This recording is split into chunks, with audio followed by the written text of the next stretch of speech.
Hi, my name is Ruth Larsen and I'm a lecturer in history here at the University of Derby. One of my jobs is as the programme leader for our undergraduate history programmes. And what I'm going to do in this video is give you some advice about how you can succeed in your history A-levels. So I'm going to talk through some of the key ideas that shape the study of history so you can think about them all the way through everything that you are doing, give you some advice to do when you're revising, some advice to take into the exam hall, but also give you some advice about what you're going to do once you've finished the exams. That day will come, don't worry about it. So I'm going to start off by talking through some key concepts, and these are key concepts we use with our students here because they underpin all of the writing of history. And these are the three notions of knowledge, understanding and judgment. So I'll go through each of those in turn. So we'll start off with knowledge. Now, knowledge is really about what happened when. In the old-fashioned way, it's the facts of history. And you need to make sure you understand all of these details because you have to make sure you've put some history in your history essays. One of the really common mistakes that students do is that they write generally about key ideas and arguments and don't put any real evidence in. And that's why your knowledge is really important. So it's important that when you're looking through a topic that you are exploring, you understand the key details, the names of people, specific dates, the order things happened, as well as the big general themes, things like religion, rebellion, revolt. And so when you're giving specific examples, you need to make sure that they're fully fleshed out. Don't just write that there was social unrest, but say there was social unrest and these took different forms and then talk about those very specific details. The next key topic is understanding, and this is how you use the knowledge. And there's two different types of understanding. The first of them is the historical understanding. So that's what happened and the causes and the effects of what happened, but also that understanding of why things happened in a certain order. Understanding also covers what the big factors were that shaped events, so things like economic change, but also the smaller factors that led to those changes and continuities, such as the role of an individual or a mistake. We know lots of histories happened because something weird has happened along the way. Understanding in terms of history is also about, did everybody at the time period agree? So take, for example, the start of the First World War. Did everybody welcome war? Did some people really fight against the idea of going into a major conflict, while other people really didn't think very much? So recognising that at the time period, people had different arguments about major events that were happening to them. The other main form of understanding is the interpretations. So what are the different interpretations that you can get from the historical evidence? And in particular, what have different historians or different schools of historians have said about the causes of events and the effects of events? And so you need to understand why historians are focused on different topics and some of the reasons that they do that and what some of their arguments are, but also what that tells us about changing understandings of key events and movements. You need to understand, are the topics that all historians agree on, but also are there different sides of the arguments that historians have? This is really important in some time periods, particularly if you're doing 20th century history. So make sure that you're speaking to your tutors, teachers and lecturers so you understand those key ideas. And then the final big key concept which shapes all historical writing is judgment. Because what historians do is that they use their knowledge and their understanding to create an argument, or in your case, an answer to an essay question. So your judgment needs to be evidence-based, and you need to show that you're considering different factors about what happened, why it happened, and what historians have said about what happened. So you need to bring all of that together in order to come up with your own judgment. If you're saying something is more important or is less important, you need to be clear as to why, as well as considering both the short-term and long-term impacts. Remember that factors may have shaped behaviour today, may not have necessarily shaped behaviour in the past, and likewise, the things which people did in the past may not necessarily play a role today. So don't do what we call presenteeism, think about the modern world and presume that everybody was like that in the past. They weren't, so bear that in mind in your judgment. And also remember that not everybody did the same thing. History is a study of people, and people are contrary. They do the same thing for different reasons and different things for the same reason. Bear that in mind when you're writing your judgments. So they're the key ideas around history and the way that history is written. So you can bring all of that in when you're revising, because you need to be thinking about those three elements of knowledge, understanding and judgment. But before doing that, also make sure you understand why you're revising.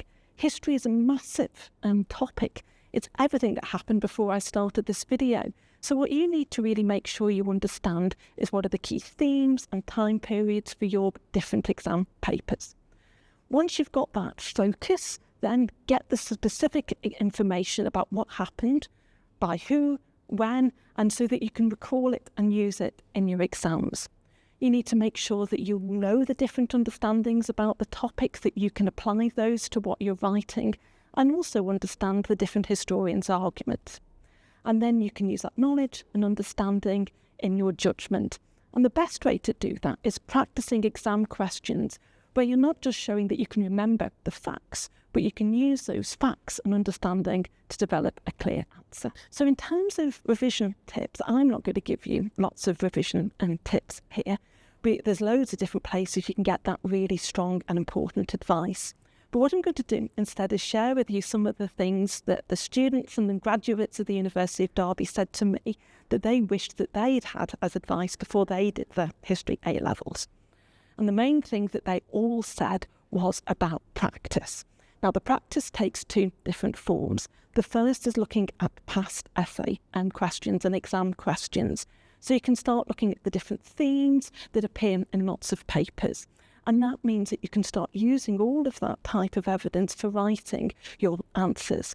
And the more practice questions you can do, the better you get at not only being prepared for that particular question, but also get practice in writing quite a lot of information in a short period of time. Keep writing the answers. It really does help.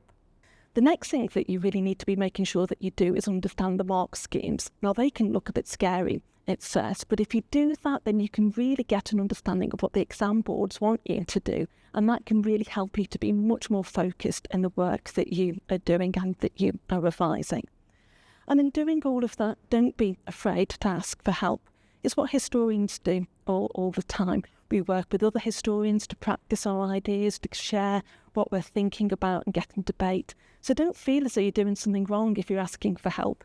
You're doing something really right when you're doing that, because it can help you do the very best that you possibly can.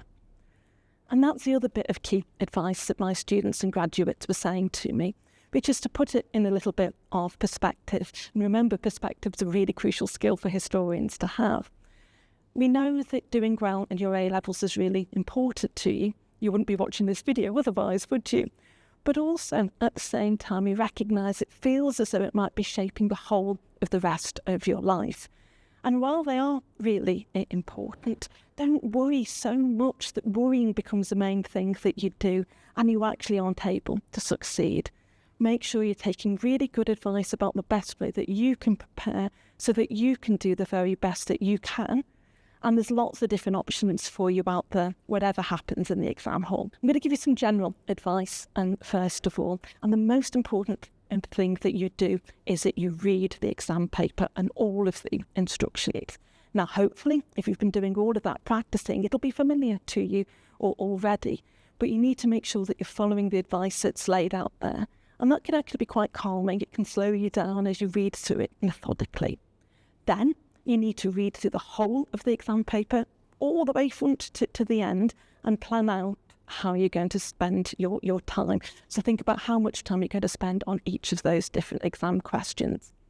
And then you need to make sure that you are reading the exam question carefully. Make sure that you're checking the dates, check them again. Sometimes they're quite narrow, the time period that they want you to write about. And make sure you're aware of the language that they are using. It's important that you answer the question that they have set, not the question that you wished that they have set. And then take time to plan your answer. It really is not wasting time. It will save you loads of time if you spent that little bit of time doing your planning. And then at the end, try and read through your answers so you can make sure that you've done everything that you wanted to do and that you've complied with everything that the exam board needs you to do. Then more specifically, there's lots of different types of exam paper. And so again, make sure that you're speaking to your lecturers, teachers and tutors so that you understand the different requirements of those different papers. Now, if you're doing a source analysis, whether it's a primary source analysis or some extracts from some work the historians have written, make sure that you start off by reading the question and set. You're not just writing about the sources, but you're using those sources to set a particular answer. So make sure you've taken some care to note that. Also make sure that you've carefully read the source, looking at the words used, the ideas expressed, and what they're focusing on. And always check the date that those sources were written. Was it before the event, after the event? And if it's historians' writings, what order were those texts published? It's really important that you think about the where, what, why, and when, but also consider about why this source is important to you in relation to the question that you are answering. So what's the knowledge that you gain from reading that source? What does that knowledge then do to help your understanding, and how can you use that knowledge and understanding to answer the question set? In short, don't just write about what the sources say, and don't just write about the wider context. You need to do both to create a judgment about the source's effectiveness in relation to the question you've been asked to answer.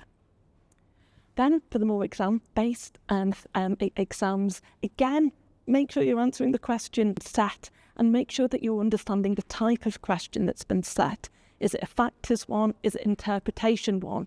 And ensure that you're answering it accordingly.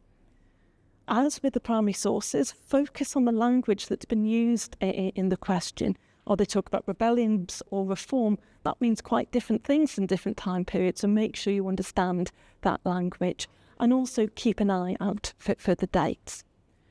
In your essay answer, write as fluidly as you can, using a strong essay structure to make sure that your answer is really clear.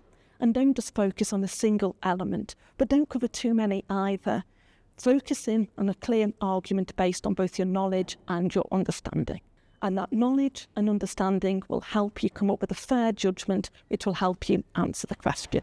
So you've now finished your exams. What do you need to do? Rest. Well, hopefully you're going to have a rest and hopefully you're going to have some fun. But it's also important at the same time you get some life stuff sorted so you know what you're going to do in terms of going to university, if you're going into work or you're going into further study. That includes where you're going to live, commuting routes if you're staying at home and all of that type of thing. Now, if you're going to university, make sure you understand all the things that you need to do in advance. Is the paperwork you need to take? Is there reading that you need to do? Make sure you get a good understanding of all of that.